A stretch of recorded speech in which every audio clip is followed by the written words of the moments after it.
Hi, welcome to Real Life with Dr. Dan. We're going to talk a little bit about parenting styles today. And the terminology that you're going to hear me use consistently is warmth and demandingness. And there are several different types of parenting styles. We'll focus on the most common.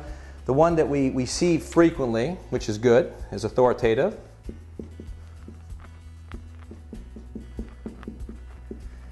I have to glance over, make sure I spelled that right, which is very lucky. Okay? Authoritative parents they're high on both these factors. They're high in warmth, they're high in demandingness. It means that they demand a lot of their children, but they're also attentive to their children's needs. This is sort of the Dr. Huxtable from The Cosby Show, meaning they explain the situation, they allow the children to express themselves, and then they make a decision which is in line with what an authority figure should do. This is very different than authoritarian parenting. Obviously, authoritative parenting fosters a real sense of esteem for children and adolescents. Authoritarian parenting looks like it in spelling. I know this is spelled wrong. A-U-T-H-O-R-I-T. This is spelled wrong in here. So anybody watching the site, that's a misspelled word, and that's your homework assignment. Make sure we get that spelled correctly. Authoritarian parenting is more in line with you do it because I say do it.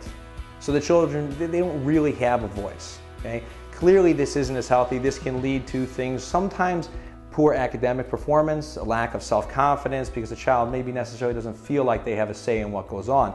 The other parenting style that we'll see with some frequency is permissive parenting. And in a permissive parenting style, really the hallmark feature that is where there's a bit of a blend between the parent and the child. And they'll frequently say things like, oh, my child's my best friend. My mom, my dad's my best friend. We want our children to be our friends. But it's also very clear that we want children to know that we have our set of friends and they have their set of friends and we're an authority figure in their life.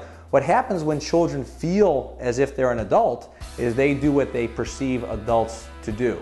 So if you were to ask a 13 or 14-year-old, what do you think adults do? They're going to say all the things that they see on TV.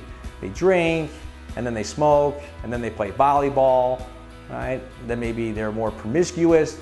Adolescents think that adults do all sorts of things that clearly we don't. We work, we pay taxes, we worry about bills.